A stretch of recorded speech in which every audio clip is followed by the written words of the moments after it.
अब इस चैप्टर का जो हमारा मेजर सब टॉपिक है सेकेंड, वो है लॉन्गिट्यूड। इसको हम डिस्कस करते हैं।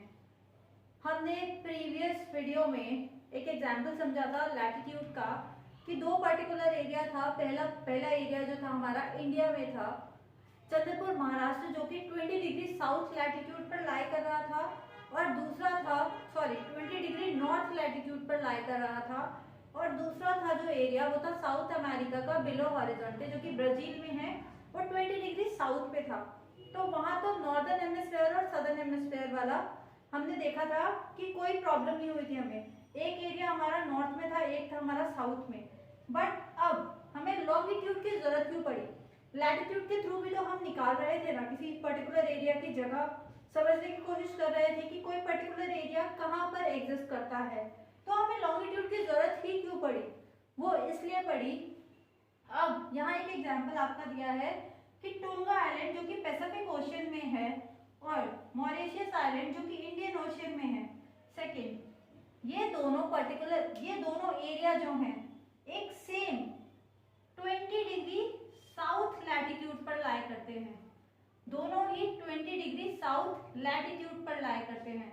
अब जिसकी वजह से हमें लॉन्गिट्यूड की हेल्प लेनी पड़ी। हमने इक्वेटर के थ्रू जितनी पैरेलल लाइंस थी उनके through northern hemisphere southern hemisphere वाला तो लोकेट कर लिया था एरिया। बट क्या होगा अगर कोई डिफरेंट एरियाज सेम लैटिट्यूड पर लाई करेंगे? इसके लिए हमने एक और लाइन ऑफ रेफरेंस ली है जिसको हम मेरिडियन ऑफ लॉन्गिट्यूड कहते हैं। यहाँ से हम सारी जितनी हमारी 0 डिग्री से नॉर्थ पोल से साउथ पोल तक जितनी भी लॉन्ग लाइंस होंगी उसको हम लॉन्गिट्यूड कहेंगे। लॉन्गिट्यूड अर्थ को ईस्टर्न हेमिस्फीयर और वेस्टर्न हेमिस्फीयर में डिवाइड करती है। ये जो मिड से जाएगी, ये वाली जो लाइन ऑफ रेफरेंस है हमारी, वो मेरिडियन ऑफ लॉन्गिट्यूड कहलाएगी, और ये 0 डिग्री पर है। अब इस 0 डिग्री को रेफरेंस लेकर हम समझते हैं कि टोंगा आइलैंड जो कि पैसिफिक ओशन में साउथ डिग्री लैटिट्यूड पर है, बट वो अर्थ पे वेस्टर्न हाफ में है, और हमारा मॉरिशस आइलैंड जो कि 20 डिग्री साउथ लैटिट्यूड पर है, बट वो ईस्टर्न हेमिस्फीयर में लाई करता है।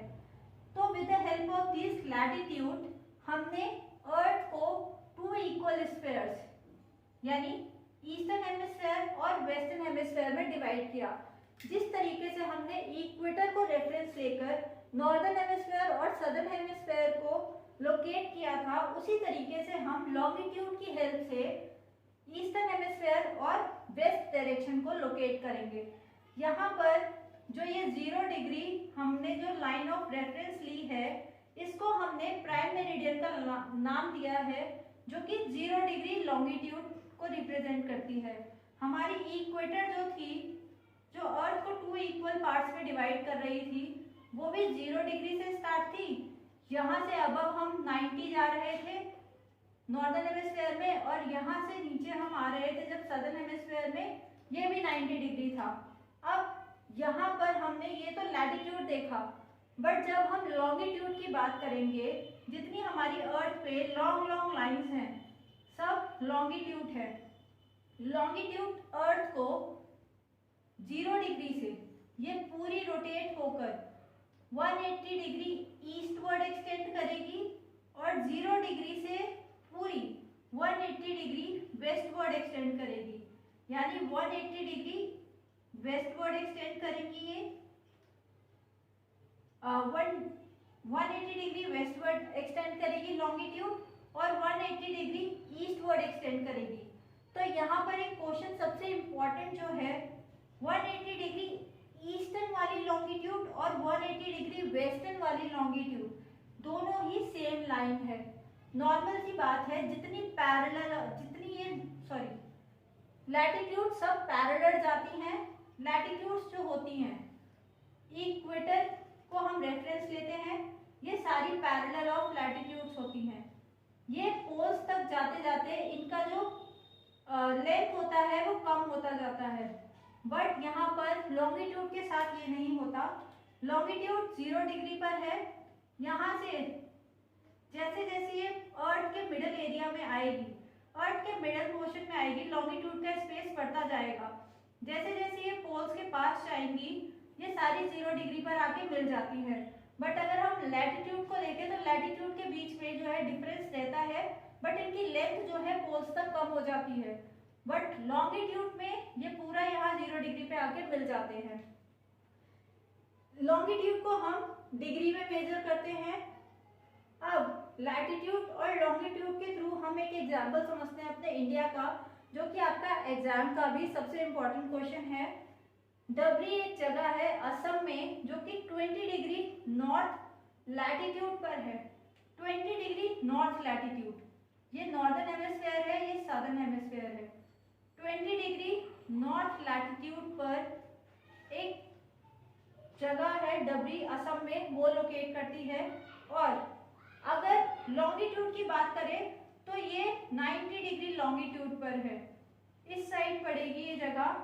तो आप इस लॉन्गिट्यूड और लैटिट्यूड की हेल्प से किसी भी एरिया का पूरी तरीके से समझ सकते हैं कि वो ईस्टर्न हाफ में है, वेस्टर्न हाफ में है, या फिर नॉर्दर्न हेमिस्फीयर में, सदर्न हेमिस्फीयर में है। इसी का एक सिंपल सा एग्जांपल दिया है ये। तो ये सब हमने अपने लॉन्गिट्यूड पे डिस्कस किया था कि लॉन्गिट्यूड सारी लॉन्ग लॉन्ग लाइंस होती हैं अर्थ पे। लॉन्गिट्यूड हमने रेफरेंस लिया एक 0 डिग्री जो कि हमारी मेरिडियन ऑफ लॉन्गिट्यूड है, इसी को हम प्राइम मेरिडियन बोलते हैं, जो कि 0 डिग्री लॉन्गिट्यूड को इंडिकेट करता है। नॉर्थ पोल से साउथ पोल तक ये लाइंस एक्सटेंड होती हैं। लॉन्गिट्यूड जो होती हैं पोल्स पर इनकी बीच की दूरी जो होती है कम हो जाती है, बट अर्थ के मिडल वाले पोर्शन में इनके बीच का डिस्टेंस ज्यादा रहता है। 180 डिग्री ईस्ट वाली जो लैटिट्यूड लॉन्गिट्यूड है और 180 डिग्री वेस्ट वाली जो लैटिट्यूड है, दोनों ही सेम लाइन पे एग्जिस्ट करती है। तो ये हमारा लॉन्गिट्यूड वाला टॉपिक था, यहाँ खत्म होता है। मिलते हैं अपने नेक्स्ट वीडियो में। Thank you so much.